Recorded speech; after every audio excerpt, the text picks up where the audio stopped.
Ecclesiastes 3:1. There is a time for everything and a season for every activity under the heavens. Habang tumatanda ang tao, padalas ng padalas, parami ng parami ang pinupuntahan natin mga libing, mga lamay. People are born, we become infants, bata, kabataan, adult, senior, and then graduate. Madalas nga na-accelerate pa eh. Hindi pa nag-senior, gumraduate na. Hindi pa umabot ng mid-year, gumraduate na. Kaya kung minsan, pag nakatingin ka at sinusuri mo ang itsura na isang nakaburol, o ini-imagine mo yung laman ng palayok, na itatanong mo, nagawa kaya nito ang gustong gawin bago namatay? Namahal ba niya yung tunay niyang mahal? Nakain ba niya ang gusto niyang kainin? Narating ba ang gustong marating? Nalasap ang ibig lasapin? O may pumigil, may kumulong, may sumikil, at nabuhay siya sa anino ng iba? Na yung buhay na ipinahiram sa kanya, hindi naman niya naipamuhay. Tapos ayan, graduate na. Ano-ano ba ang tunay na mahalaga at dapat na magawa habang buhay pa sa lupa? Isinilang at nabubuhay tayo hindi para lang mag-survive at makaraos, kundi para lumasap ng deeply satisfying life na tugma sa at abot kaya ng pagiging tao, pagiging human. Hindi pilit, hindi yung pagod na pagod. John 10:10, sabi ng Panginoong Jesus, "The thief comes only to steal and kill and destroy. I have come that they may have life and have it to the full." Habang magandang basahin yan in the issue and in the context of spirituality and religiosity, hindi yan dapat makulong sa ganong reading lang dahil dapat din niyang i-apply sa pang-araw-araw at practical na buhay. Full life ang intention ni Jesus. Dapat hindi tayo manakawan. Kasi sabi niya, the thief comes only to steal, kill, and destroy. A good full life is one that is saved from the thief and can be maintained without self-betrayal, exhaustion, or regret. Dapat kung magpapantay ang mga paa, kung cremate ka na, hindi mo lilingunin ang buhay mo, sinabi mong, I betrayed myself. I did not live for me. I did not live my life. At hindi ka dapat pagod na pagod o punong-puno ng panghihinayang at pagsisisi. Jesus wants a life for us that is sustainable, tapat sa Kanya at sa sarili, hindi ngarag, walang panghihinayang, walang pagsisisi. Yung sa dulo, pag tinatawag-tawag ka na, ay pwede mo sabihin sa buhay na, hanggang dito na lamang at maraming salamat. Hindi pa ako nakakainom ng gusto ko inumin, hindi pa ako nakakakain ng ganito, hindi pa ako nakakapagpakulay ng buhok na rainbow. Huwag muna. What to live for? How to live? Turuan niyo po kami, Panginoon, na masulit ang buhay na inyong ipinahiram. Buhay na tinubos ng iyong anak na si Jesus upang ito yung maging ganap, puno, makulay, masaya, makabuluhan. Paliwanagin niyo po ang aming isip. Hawiin niyo mula sa aming mga mata, ang mga takip na ibinigay ng mahabang panahon ng mga tradisyon, mga kaugalian, mga katuruan ng kung sino-sino, at makilala namin lubos ang iyong anak na si Jesus at masundan namin siya sa buhay na ganap at puspos. Kayo ang mangusap, Ama, Hinihiling namin ang kaliwanagan sa ngalan ng iyong anak na si Jesus. Matthew 6:33-34, sabi ni Jesus, "Seek first His kingdom." Yung paghahari ng Diyos ang unahin natin. Hindi paghahari ng kung sino-sino, kundi paghahari ng Diyos na ipinakilala naman ng buong dinaw ni Jesus. To live to the fullest, with greater freedom, stability, and fulfillment, seek God's truth in your heart and mind.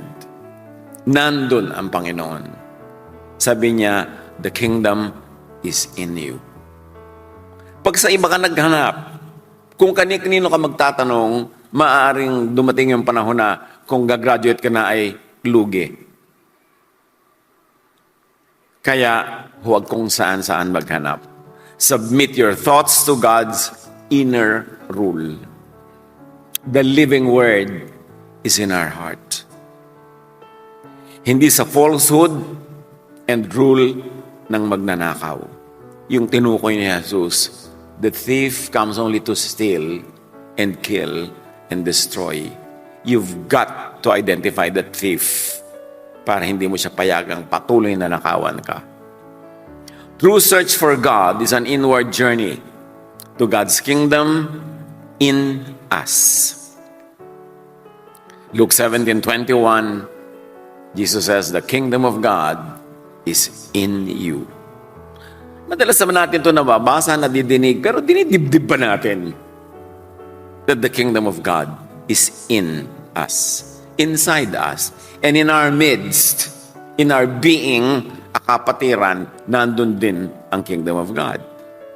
Without and outside of this inner rule, life is easily controlled by pressure, by fear or impulse, by thieves. Ang buhay ba natin ay hinuhubog ng pressure? Ang mga ginagawa ba natin ay dahil lang nape-pressure tayo? O nanggagaling sa ating kalooban, sa kaibuturan ng ating puso? Nagbabait-baitan ka lang ba dahil natatakot ka maparusahan? O nagbubuti-butihan para mabigyan ng gantimpala? Hindi nagmumula sa kaloob-looban ng puso, kundi pressure galing sa labas. The kingdom of God begins within. Sa kalooban, sa puso, sa isip, as a renewed way of seeing and living under God's reign. Ang tunay na pagsimula ng paghahari ng Diyos sa ating puso ay yung nagsimula tayong magising at magkaroon ng panibagong paraan ng pagtingin sa buhay. Nagkaroon ng bagong pananaw through the lenses of Jesus. Siyempre, kung ano yung lens na nasa harap ng mata mo, gano'n na makikita mo sa malayo. We must look at life through the lenses of Jesus. Romans 12:2, do not conform to the pattern of this world, but be transformed by the renewing of your mind. It's not only do not be conformed to the evil patterns of this world, it could also mean do not be conformed to the usual religious patterns of this world. Lahat ng pattern na nagbibigay ng korte sa ating utak, dapat nating reviewin. Kasi ang ating goal is transformation by the renewing of our mind. Pagbabagong nagmumula sa isip na nagising. So do not see life through the lens of the thief. Yung thief na mahilig manakot. Mahilig maglawit-lawit at maglambitin ng mga gantimpala pag siya'y sinunod at mahilig manakot pag siya'y hindi sinunod. Hindi ganun ang Panginoon. Jesusness begins inside the person as a new way of seeing and understanding life. Ano pa talaga ang life? Pag pinadefine nyo yan sa iba, sabi na, life is sacrifice, love is walang katapusang pagdurusa, pagtitiis, pagpipigil sa sarili, paghampas sa sarili, at pagpaparusa sa sarili. Pero sabi ni Lord, I came that you might have life and have it abundantly, have it to the full. At sa kanyang buong buhay sa lupa na buong linaw na ipinakita sa Gospels, He modeled a life that enjoyed people, company, food, enjoyed all the blessings that God the Father made available. Bagong paraan ng pag-iisip. Hindi bagong religion o bagong religious membership. Tapos ganoon din yung paraan ng pag-iisip. When this way of life is taken seriously and practiced daily, it naturally touches families and communities. Pag nagkaroon ka ng pagbabago sa loob mo at pinagharian ka ng kapayapaan, ng pag-ibig, ng katahimikan, tapos nakita yun ang nasa paligid, naunawaan at ipinamuhay din, you create a culture. A culture of Jesusness. Na ang tunay na paghahari ng Diyos ay hindi idinidikta mula sa labas, kundi nagmumula sa kalooban. Matthew 28:18-20.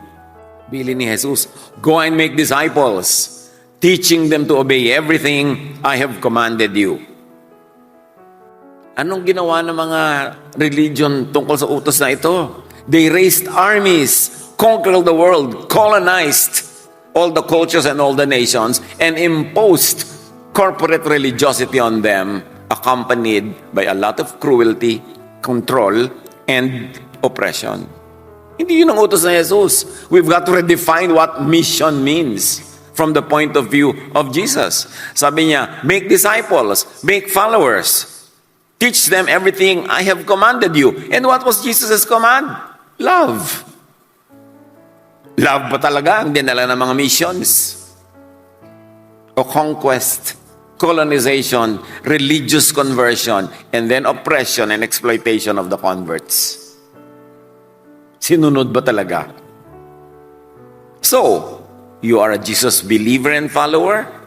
Be a cultural catalyst. Be a Jesusness influencer. Kasi ang tunay na kay Jesus ay influencer. Pero paano anong influence ang dinadala natin sa mga tao? Teach them everything that the Lord commands. And that's all centered on love. Love God, love your fellow humans, and all the other creatures that the Lord loves. As people live Jesus' way, relationships are healed and communities are shaped. So alam mo, pagka ang talagang nadala ng mission ay si Jesus, relationships are healed, people become lovers of God, of others, and then also of selves. Nagkakaroon ng kapayapaan, katahimikan, pagbibigayan. Yan ba ang religious scenario sa buong planeta? O religious wars? Secta wars? Awayan, daigan, siraan, pintasan? Si Jesus ba ang dinadala? Acts 1:8. And you will be my witnesses to the ends of the earth. Sinabi pa nga in Jerusalem, Judea, Samaria, and to the ends of the earth. In other words, the agenda of Jesus is global. The agenda is a new world order, ordered in love and by love. Na from one person to another, from one family to the next, from one neighborhood to the community, to the nation, to the world, when people are ruled by God from within, you will have a new world order. At ganun mangyayari yon, dahan-dahan, kasi ang paraan ni Jesus ay hindi coercive, hindi malakas ang dating. Parang yung mga sinasabi niyang, parang mustard na dahan-dahang lumalago, tapos ang laki na pala. Tahimik lang, hindi namimilit, hindi nang kakaladkad, hindi nanunulak, dahan-dahang umuusbong sa kalooban ng tao. Pag naunawaan niya kung sino siya at kung sino ang Diyos na namumuhay at nagahari sa Kanya. One person, one community at a time. The mission is to help people live Jesus' way, truthfully, fully, peacefully. And we will focus on those three words. Kasi what to live for, how to live. Truthfully, fully, and peacefully, para ang paghahari ng Diyos ay lubos nating malasap. Saan? At paano nagsisimulang mamuhay sa paghahari ng kataas-taasan? Pasakop sa king inside you. Hindi sa pressure ng system sa labas. So gaano karami ang ginagawa natin, even those done in the name of God, na talagang galing at kusang loob o pressure lang kasi may nakatingin, kasi may nagbabantay, may babato, may magpaparusa when you don't follow the script. Ang tunay na conversion is pagbabagong loob. So one step to freedom and fullness, live by natural, personal capacity. Tao ka, namumuhay ka ba as tao? As taong likha ng Diyos, na conscious nung ikaw ay dinesign at nilikha. Tanggapin ang hangganan ng iyong pagiging tao. Mamuhay ng tugma sa natural design at peace with self. When you are at peace with yourself, sa iyong pamumuhay, nagkakaroon ka ng katahimikan. Pero madalas, ang itinuturo sa ng society, lalo ng religion, is self-denial or denial lang, period. To live pretending, to live a lie, to satisfy critics.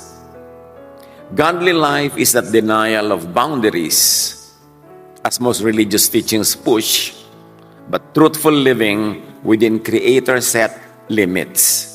Kasama sa design, meron tayong limits. Hindi tayo limitless, hindi tayo only. May limit. God remembers that we are dust. Alam ng Diyos kasi siya ang lumikha. Hindi kanya pinaghahanapan nang wala namang, hindi naman niya inilagay sa'yo. Pero pinaghahanapan tayo ng Pharisaic religion ng mga bagay na hindi naman talaga likas sa atin at hindi inilagay doon ng Diyos. At tinuturoan tuloy tayong itakwil kung anong likas, itanggi, itatwa, ikahiya. So you live a lie. And then you die and ask yourself, what did I live for? Peace grows when we stop forcing ourselves to live by unrealistic and religiously imposed standards. Yung thief, hindi lang yun yung may maitim na pakpak at may sungay at may mga pangil. Pwede rin siyang mukhang maamo. A wolf in sheep's clothing. Pwede ka rin niyang nakawan. What to live for? How to live? Live truthfully. Because Jesus is truth. What is true about you? Can you live with it? Or must you invent a lie and live in a lie? Samantalang Jesus is truth. See reality as it is, not shaped by false hopes or fears. Ano ang motivation natin sa mga ginagawa natin? Dahil meron tayong inaasahan na hindi naman dapat asahan, pinaasa lang pala tayo? O dahil lang tinakot pala tayo, kaya tayo may ginagawa sa takot natin? No. Pag ang ginagawa mo ay dahil lang sa inaasahan mong premyo o kinakatakutan mong parusa, hindi ikaw yun. Napipilitan ka lang. Kaya dapat inaaral, sinusuri. Suriin kung ano-anong falsehood and un-Jesus hopes and fears ang naghahari sa buhay natin. Ano-ano mga pantasya at guni-guni ng iba ang idinikta sa atin na ngayon ay siya nating hinahabol at kinakamatayan. At kumisay pinagpapakamatayan pa. John 8:32, the truth will set you free. And the first thing is the truth about you. The truth about who you are, how you were made. Know yourself honestly. Live free from false images made by you or imposed on you. Maaaring nilikha mo ito para sa iyong sarili o idinikta sa iyo ng iba. Be free from that. Psalm 139:23-24 says, search me, O God. Search me. Saan man makarating yung search na yon, ano man ang resulta na masabi nun, yun ang dapat na hanapin. At yun ang iyong katotohanan. Do not deny what is real, especially about yourself. Kung size 10 ang paa mo, huwag mong pilitin sa size 6. Mahihirapan ka, At mahihirapan din yung shoes. Be free, rest, and thrive in your truth. Matthew 11:28-30, come to me, and I'll give you rest. Tell me, kung inaasahan ka ni Jesus, hinahanapan ang wala naman sa'yo, tapos sabi niya, come to me and I'll give you rest, will you find rest? No. Pag sinabi ni Jesus na come to me and I'll give you rest, ibig sabihin, come as you are, and I will take you and love you as you are, para ka ma-rest. Pero kung paghahanapan ka pala niya nang wala naman doon, mapipilitan ka magkunwari, magbalat kayo, paano magkaka-rest? So kakambal nung bino-offer na yun na rest ni Jesus, ang walang patakarang pagtanggap. Ang walang hanggang pag-ibig. Pagpuno sa iyong mga kulang, hindi pipigain ka para ka mapuno ng wala namang kang ipupuno. Pagpapagaling sa iyong mga sugat, paglilinis sa iyong mga karumihan, pagyakap, pagtanggap. Tulad nung ama sa kanyang tinatawag nating prodigal son, na kahit galing pa sa piling ng mga baboy at among amoy-baboy pa iniyakap na nung ama at tinanggap. Hindi sinita, hindi pinagalitan, tinanggap. Matatanggap ba natin na ganun talaga si Jesus? O meron tayong image kay Jesus na nilikha ng guni-guni na pati si Jesus ginawa nating masungit, judgmental, at re-reject tayo. Sabi niya, come to me, I'll give you rest. What does it mean to you? Rest is in truthfulness and honesty. Stress and anguish is in hypocrisy. Kaya ayaw na ayaw ni Jesus ng hypocrisy. Yung pagpapanggap, pagkukunwari, kasi nakakapagod. Hindi ka mapapanatag. Truthfulness is when you're inside and outside agree. Pagka ang inside, kakontra nung outside, or outside, kakontra nung inside, magkakasakit ka. Kasi hindi tugma. Peace is in that harmony. Na ang totoo sa labas ay siya ring katotohanan sa loob. How to live? Live fully. Buo, puno, huwag kulang-kulang. Sabi ni Jesus, I came that you might have life and have it to the full. Live your real life, not a made-up one. Magpakatotoo. Kasi mahirap maging puno kung fake. Inhabit your real body. Yung espiritu mo, itira mo sa sarili mong katawan. Huwag mong i-squat sa katawan ng may katawan. At huwag mo rin ipa-squat sa katawan mo ang espiritu ng iba. Kasi may kanya-kanya tayong espiritu at katawan na magkatugma. Invest full energy in your truth. Ecclesiastes 9:10, whatever your hands find to do, do it with all your might. Di lalo namang dapat i-apply sa buhay. Whatever life you have, whatever life was given to you by the Lord, do it, live it with all your might. Ipamuhay mo ng puno, celebrate it. Live, kaya nga sa ating kasabihan, mabuhay. Loaded with meaning yung salitang mabuhay. Hindi lang live, kundi live to the fullest. Hanggang sa abot kaya ng iyong potential as you were created by God. Live your true life to the max. Kahit tayong mga magulang, hindi natin dapat idikta ang ating mga kagustuhan sa ating mga anak. Na-frustrate ka, hindi ka naging dentista, pipilitin mo maging dentista ang iyong anak. Kasi meron siyang buhay na nakatakda sa kanya. Hindi niya dapat tuparin sa kanyang katawan yung mga guni-guni mo na hindi mo ginawa sa iyong katawan. Kailangan bigyan natin siya ng kalayaan. Kasi may kanya-kanyang nakatakda. Inhabit your real body and your real season. Live in your time. Ecclesiastes 3:1, there's a time for everything and a season for every activity under the heavens. In other words, be present. Be here, now. Huwag kang mabuhay sa nakaraan, sa anino ng nakaraan, nangyari man o di mangyari, at huwag ka rin mabuhay sa inaasahang wala pa at malayo na hindi mo naman alam kung mangyayari o hindi. Yung kung anong kaharap, Anong nasa kamay ngayon, yan ang buhay mo now. Live it to the fullest. Live according to your season, which means when young, learn. Mga kabataan, yes, experiment, yes, do this, yes, do that. But remember to always be teachable. Kasi ang kabataan ay panahon para matuto. Para may mahaba ka pang buhay kung hindi ka ma-accelerate. Para may mahaba ka pang buhay na pag-a-applyan ng natutunan. Kawawa naman kung kailan pa tumanda, tsaka doon lang natuto. Ang konti na ng oras na natira. So learn. Learn from mistakes and grow. Not rushing into roles meant for later life. Act old when you are old. Be young when you're young. At tayo naman may mga edad na, huwag natin pilitang magtanda-tandaan yung hindi pa matanda. Bata pa sila eh. Hayaan maging bata ang bata. They have all the time in the world to be old. Collect. Collect knowledge. Keep collecting. And then of course, later on, you have to select. Collect and collect, then select. Hindi ng boys hindi ng girls. Collect knowledge. And then later on, you filter what is good for you and what is not. Hindi naman lahat ng knowledge tama para sa iyo eh. But collect.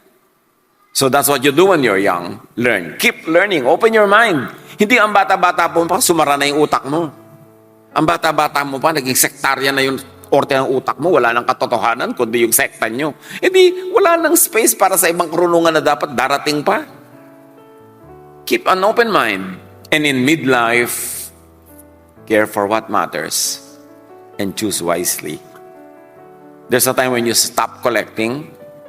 You gather what's good for you. You set aside what is not. And you live for those few things that really matter.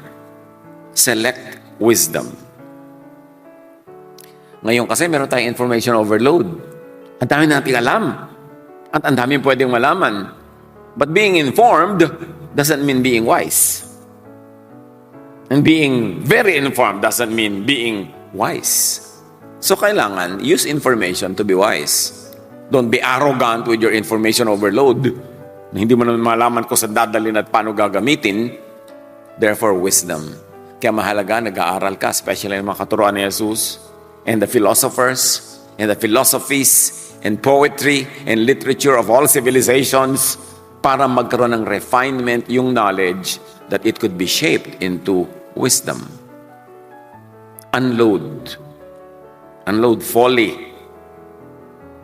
Declutter your mind. Pagka midlife na. Magbawas-bawas na.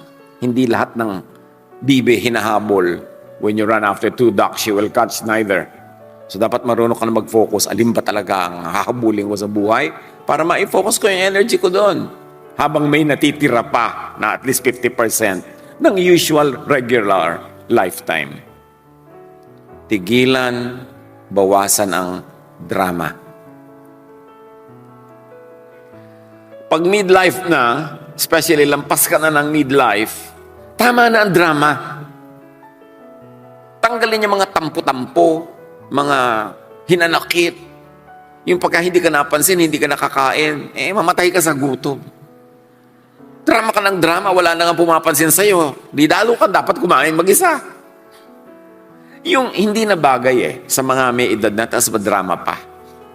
Yung lagi nagmumukmuk, laging uungot-ungot, tatampo-tampo.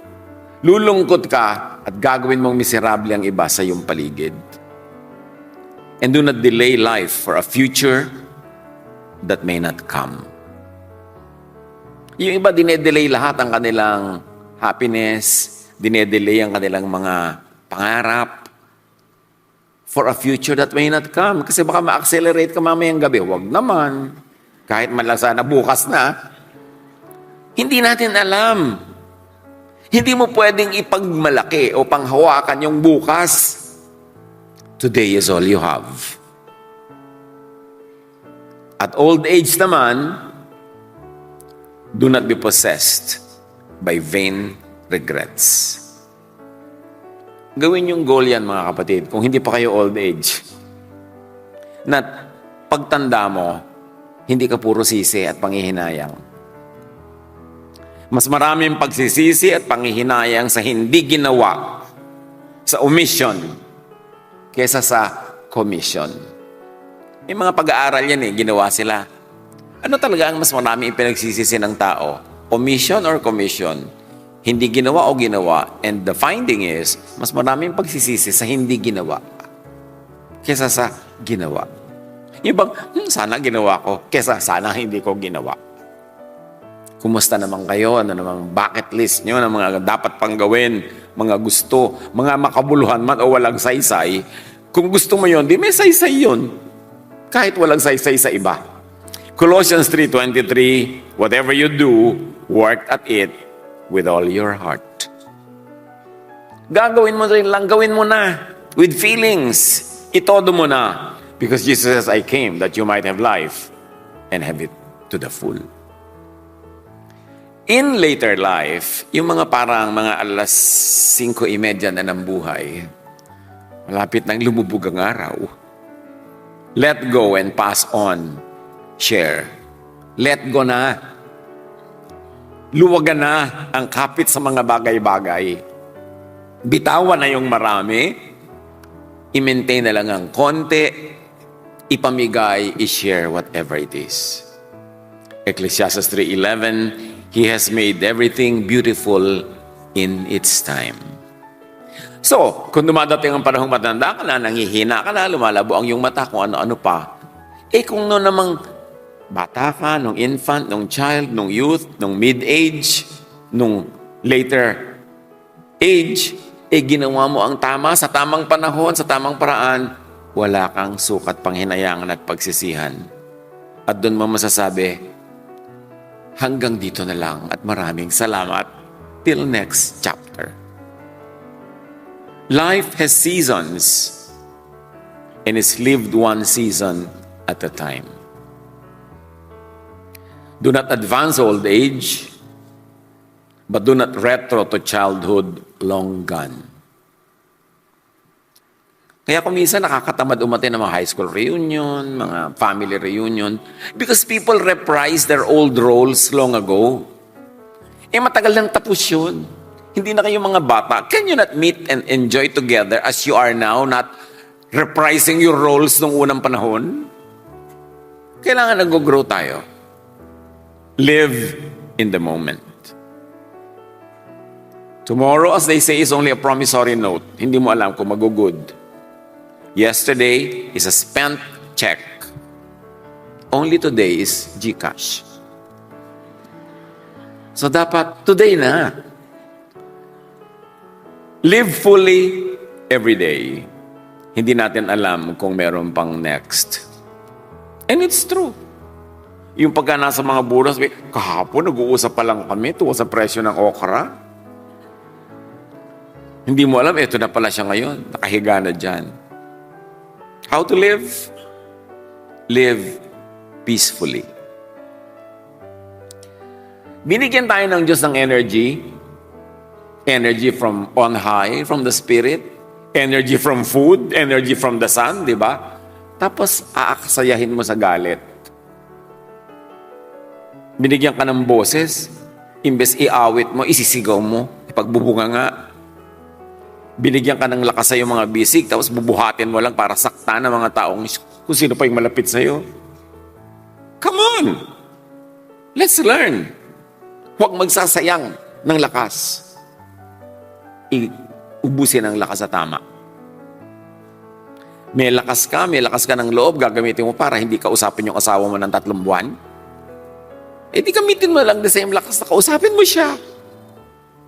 Sayang ang paggamit ng lakas pag hindi inuubos sa pagmamahal. Tapos gagamitin mo pa sa galit, pananakit ng kapwa. Live peacefully, especially with those you love and those who love you. Peace comes from accepting reality, not resisting it. Especially reality about others. Huwag niyong piliting baguhin ang tao na kasama niyo sa buhay. Iba-iba tayo Find a common ground, live in that, but don't be a carbon copy of one another. Live peacefully with your God, with your Maker, with your Designer. which means live peacefully with your make or your design. If you're going to live peacefully with your designer, then you might as well live peacefully with your design. Kasi design ka ng designer eh. Which means live peacefully with yourself. Kung sino at kung ano ka. Hindi ka aksidente, nilikha ka ng Diyos. Every single cell in your body is known by God. Sabi nga, I am fearfully and wonderfully made. Alam ng Diyos kung sino ka, mabuti pa, manahimik ka kung sino ka. Do not get trapped in denial, envy, and self-discontent na usually imposed lang by others. Philippians 4:11-12, I have learned to be content. Kung may pag-aaralan tayo mga kapatid, isa yan. Mag-master's degree kayo sa pagiging kontento. After doing the best that you can, kung ano ang bunga at dinala sa inyong buhay, tanggapin, i-celebrate, be contented. Kesa lagi kang nakikipagtunggali sa iyong reality, tanggapin. Siyempre, hindi naman tinatanggap agad lahat. Babaguhin mo yung pwede mong baguhin with your God-given energy. Pero alam mo dapat ang limit mo na may hangganan yan. Hindi ka only when it comes to energy. Accept limits of time, body, and life. May limits talaga. Accept aging, weakness, and yes, physical death. Kasama yun sa package. Psalm 103:14, He remembers that we are dust. So should we. Ecclesiastes 12:7, comfort naman natin. Dust returns to the ground, but the spirit returns to its maker. Babalik naman talaga yung katawan na yan sa alikabok. Pero ang espiritu, babalik sa may likha. Celebrate it. Pag tayo ay merong malalim na pagkakilala kay Jesus, pagkaunawa sa buhay, hindi ka dapat takot at takot ma-dead. Mostly naman people are afraid of the manner by which they might go. Hindi yung going itself. Pero kung takot na takot ka pa sa going, hindi mo pa naiintindihan ang relasyon mo sa Diyos. That is a phase. It is a unit. A section of our eternal life. Peace grows when we accept what cannot be hurried or avoided or undone. Dapat dinidefine mo na sa buhay mo. Ano ba pwede kong baguhin? Baguhin ko. Hanggang saan ko kayang baguhin, di gagawin ko. Kung andyan na lang, yun na. I'll enjoy it. And peace comes from accepting what cannot be undone. Yung nagawa na, nangyari na, tapos na. O nabasag ang palayok, nawasak ang bahay, o di nawasak, o buo tayo uli. Repair natin, pero tama na, nawasak na, ano pang gagawin natin? Dadagdagan pa natin, wawasakin din natin yung relasyon natin dahil giniba mo yung bahay. Eh di lalaki yung damage. Be wise. Mag-damage control. O, may nasayang na itong member ng family na ganung resources dahil sa kanyang kamalian. Tapos itatakwil mo pa, aawayin mo pa, magkakalayo pa loob nyo. Di na doble yung damage. Damage control. Accept the limits of others. Especially kung asawa mo, magulang mo, anak mo, yung kapatid mo, yung kayo-kayo talaga yung mga laging magkakasama. Tama na yung tunggali. Tama na yung contest. Find a common denominator and live in it. Live by it. And you can even live for it. Choose balance instead of excess. Marami mga tao, mga kapatid, malungkot kasi excessive. Excess sa masama, excess sa mabuti. Sabi nga sa Bible, he who believes in God and fears God will avoid all extremes. Kahit extremes in religiosity and so-called righteousness. Dapat balance lang. Enough is often better than more. Nakita nyo kung gaano karaming buhay na nagkakawindang-windang dahil sa greed. Ayaw tumigil. Meron na, ayaw pang tumigil, more pa. Kaya tuloy nagkakawindang-windang ang espiritu, ang kaluluwa, ang relasyon sa buhay, sa kapwa. More doesn't mean better. Ang taong marunong, alam niya kung kailan titigil, kailan tama na. Kahit sa mga bagay na kapakipakinabang o kanais-nais. Greed is a thief. It robs people of contentment, peace, and happiness. Kaya Jesus teaches against it. Proverbs 38:9, give me neither poverty nor riches. In other words, give me sakto lang. Hindi ko kailangan ng karami-rami. Pero wag naman sana sobrang kulang. Yung tama lang. At pag nandun ka na sa tama mo, gawin mo yung comfort zone, enjoy it. Practice self-control without resentment. We should not be controlled by others. Meron tayong self-control, but without resentment. Yung iba naman, inom ng gamot, tapos reklamo ng reklamo. Sabi ko naman iniinom. Ginagawa mo na nga eh, huwag mo na i-resent. Magda-diet ka, diet na naman ako. Yung, may gagawin ka na alam mo mabuti sa'yo, tapos pinipintasan mo, nagre-reklamo ka, you are making faces, kinokontra mo yung loob sa labas, magkakasakit ka lalo. Dapat tanggapin mo, I have decided na inom ako ng gamot, therefore I'll drink it. Buti na lang, may gamot. I have decided na magbabawas ako ng ganito, o magdadagdag ako ng gano'n sa aking pagkain, gagawin ko ng walang reklamo. Hindi yung kakain na lang, ito na naman kakainin ko. Tapos yung mga kasalo mo, kakain ka, sabihin sa'yo, uy, ba't ka kumakain yan? Yung, gagawin mo lahat ng taong miserable. Hayaan mo siya kainin yung gusto niyang kainin. Huwag mong kainin, ayaw mong kainin. Mamuhay kayong tahimik. Ang hirap yung may kasama ka sa pagkain, sa mesa na may bagong fad na diet. Alam niyo yon. Yung meron siyang diet ganito, diet ganyan, nakita niya sa Facebook, napanood niya sa YouTube, na TikTok. Tapos didiktahan kanya, tuturuan kanya na parang siya si Moises. Tapos next month, may bago na naman diet yan, fad yan, ha? Iba na naman, ang hindi niya kakainin, ang kakainin niya, kakain siya ng 2 o'clock ng umaga, merong 2:30 ng hapon, at ididikta sa'yo.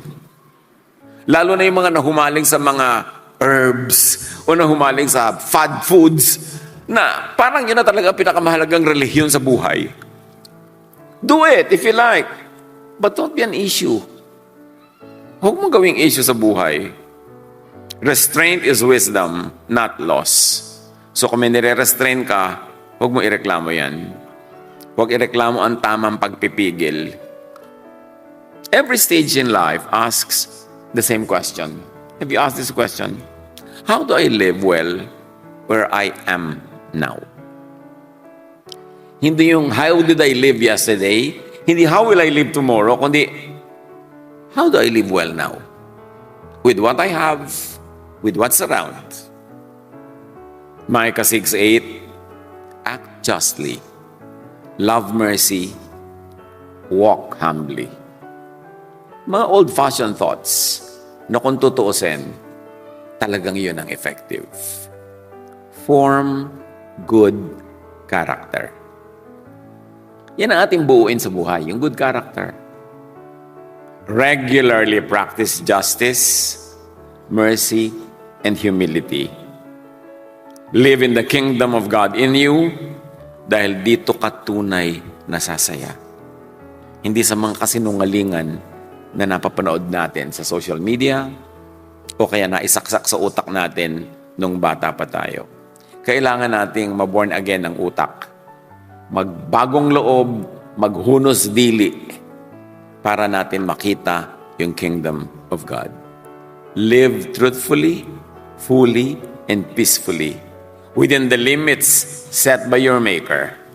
And when the end of this earthly life comes, meet your Maker and say thank you. Panginoon, turuan niyo po kaming lagi ng manahimik kahit sumandali para ma-review namin at ma-compare ang paraan ng pamumuhay namin sa standard set by your Son Jesus. A life that is peaceful, restful, loving, calm. Help us to identify kung ano yung mga sagabal dito sa buhay namin, iwaksin namin, Matuto kaming after collecting is to select the wisdom that applies to our lives. Turuan niyo kaming mamuhay ayon sa kung ano ang totoo tungkol sa amin, maging sa kapwa namin, lalo sa mga mahal namin sa buhay. Bawasan ang conflict, bawasan ang mga friction, find a common zone where we can all live in peace at rest with you and with one another. Pagbulay-bulayan natin sumandali sa katahimikan, ano pa ang mga dapat nating gawing homework so we can live fully and we can live restful and peaceful. Be with the Lord in silent reflection.